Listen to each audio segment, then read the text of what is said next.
But I was just thinking before we came on air how times have changed since the heyday of the Beatles in the 60s. You know, I want to hold your hand, but I can't because of social distancing.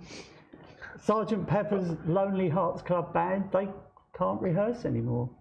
But over in New York City, Bloomberg grantees are lined up outside the offices to the tune of, "Give us money, that's what we want, and all we need is cash." So if you've got any, you know, Beatle-themed topical illusions that come to mind, please please me and keep them to yourself. So I'm happy to be joined once again by Martin Coolett from the New Nicotine Alliance and Sarah Cooney from BAT. So the main thrust of today is really all about regulation and control and the barriers to tobacco harm reduction. But I just briefly wanted to reflect kind of a bit of a back to the future point that, that Fiona Patton raised yesterday at the end of her presentation. And she seemed to be quite hopeful that this kind of renewed focus on science, because of everybody's interest in the pandemic and R numbers and masks and vaccines and, you know, which is more effective than what, may actually have given a new renewed impetus to interest in science and you know, a belief in what scientists have to say, which she hoped would kind of spill over into other spheres like ours. So maybe I can start with you, Sarah. Do you think that's a valid point, or maybe, you know, when the various scientists have put away their PowerPoint slides and things are a little bit more under control, we'll be, yeah, okay. What do you think? I certainly hope so. And I think it is encouraging the way people talk about R numbers. My mother knows she had a Pfizer vaccine. We were all talking about which vaccine we're getting. I think there is sort of an increased level of scientific literacy. And I think that scientists are seen as, you know, independent and trustworthy because the data speaks for itself.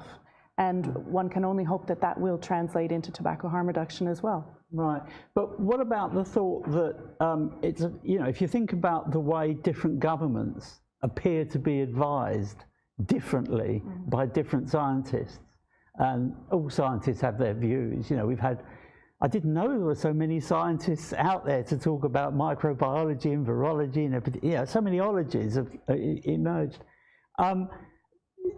Does that in any way kind of undermine the authority, that it becomes apparent that scientists don't necessarily agree with each other and they've all got different models?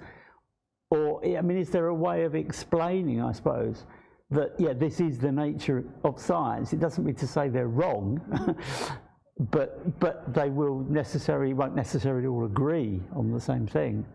I think you're right, and science is a process. And, you know, if you think about how much we learned about COVID and how quickly as the pandemic emerged, and there, you know, there will always be theories and the leading theory, and then new information comes to light which adapts the theory. So I don't think scientists are fighting with each other. It's just part of the scientific process to kind of get to a consensus. Which has, of course, been highlighted by the rapid developments that we've had over the vaccine. Yeah. So, Martin, we were talking earlier about before we came on air, about this idea that maybe in some respects, some governments are kind of maybe leaning a bit more towards the science and facing a certain amount of opposition from entrenched Cold War tobacco warriors, if I can put it like that. What was your thought about that? Well, I hate to brag, but again, we have to point to positive noises we've seen recently, which we discussed in a NNA meeting earlier this morning. So, for example, Under Secretary of State for Public Health in the UK, Joe Churchill, recently said in a Westminster Hall debate that we need to recommit to our evidenced approach to e-cigarettes. Now, you know, there are countries around the world where vapers would be killing to get that sort of message from their government, and it kind of locks in the UK's approach to e-cigarettes in especially, but they're also promising noises on other harm-reduced products. But then, as you say, all around the rest of the world, you have countries who go in the opposite direction to that. So, you know, is the government, the UK government, going to be swayed by the rest of the world, or is the UK government going to lead the rest of the world? And we hope that the UK just keep ploughing that furrow of harm reduction and just lead the world and show the world how it can be a successful policy. And we're hoping that the UK can send a strong delegation to COP9 in November, because the EU and WHO are going the other way. But how long can they do that? There's only so far that you can ignore the evidence which is building up. There's only so long that you can say we don't know enough about e-cigarettes yet because they've only been around X number of years, because sooner or later that argument is going to run out. So we just have to trust that the science keeps on saying what it is saying, keeps pointing in the right direction, and hopes that over time, like you said, the Cold War warriors are going to find themselves without much to fight with. You know. Right. And Sarah, again, we had an interesting conversation earlier on about the difference between, for example, the capacities of the FDA in America against the capacities of other regulatory authorities to assess evidence. And from what I understand, while we were talking yesterday about the pressures to publish, the push to publish, as far as the FDA in America is concerned, and the documentation they need to see from companies, the peer pressure to publish doesn't really play out, because all they want to see is your evidence. And they have the resources and the capacity to assess it, whereas regulatory authorities in many other countries don't have the capacity to go through 2 million pages of data on snus from Swedish Match or whatever it happens to be. And so they are more reliant on the published literature to come to their assessments.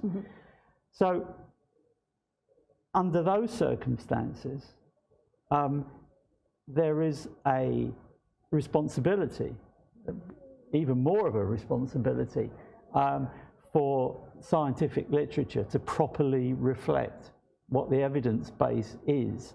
And we talked a little bit about bias in science and all the rest of it. But on the other hand, I think we may need to understand a little bit more about exactly how much influence the FDA exerts across the world. And we've already got WHO and other organizations casting a bit of doubt on the FDA in America because they're not following the party line. So with this idea of science coming a bit more into the fore, is there a possibility of the beginnings of a split, really, between, if you like, tobacco control orthodoxy and what some quite influential agencies are beginning to realize, having taken many years to build their infrastructure to be able to do those assessments? So that science will now perhaps be at odds with some of the political thinking rather than being in lockstep, which a lot of it seems to be. That's a bit of a long-winded way of getting to it, but you know, you kind of know what I mean. Yeah. So just this idea of the of science kind of, if you like, digging its heels in and saying this is where we're at, you know. The data is the data. When you get to it, the data is the data, and when you put that aside, and so, you know, as things progress and as more products move through the FDA processes, I think it will be harder and harder to ignore, you know, what that data says, and hopefully, you know, the political pressures, hopefully that what's happening in America will help what, you know, what happens in the rest of the world, but only time will tell. Right, because America, this is interesting, because in America, of course, that's where most of the a lot of the anti-tobacco harm reduction rhetoric emerges from, and of course it's where a lot of the money comes from to fund things elsewhere. So America's in a quite interesting position, isn't it, really, from that point of view, as being able to influence both for kind of good and evil, really. So it'd be really quite interesting to kind of see how this pans out. So where are we now? We've got about 5 minutes left, I think, before we switch over. So, and I'm going to come back to the sort of future of nicotine when we get to our end. But just to kind of, what should we say, prime you up, really, for that. At the end, we're going to hear all these concerns about delivering tobacco harm reductions to low and middle income countries, and about how the regulations and the laws just get in the way of everything. I'm going to ask you to give some thought now to what your hopes are for the future of nicotine, where you see things are going. We've already touched upon some of the stuff around the potential medical benefits of nicotine outside of things like NRT. We've got a growing body of consumers in the world from, there weren't any heated tobacco product users in 2005, not that many vapors, but probably, a number of snus and smokeless tobacco product users even then. But there seems to be an inexorable march of people around the world who are now prepared to use products, almost irrespective of what the laws and the regulations are saying. We will come back to the sort of discussions that emerge, but this is just something to kind of to plant in your mind about where we're going to go in the future, and hopefully we will be able to, what shall we say, mark some progress as we go on into as we go to the next conference in 2022. So I am going to wrap this up now,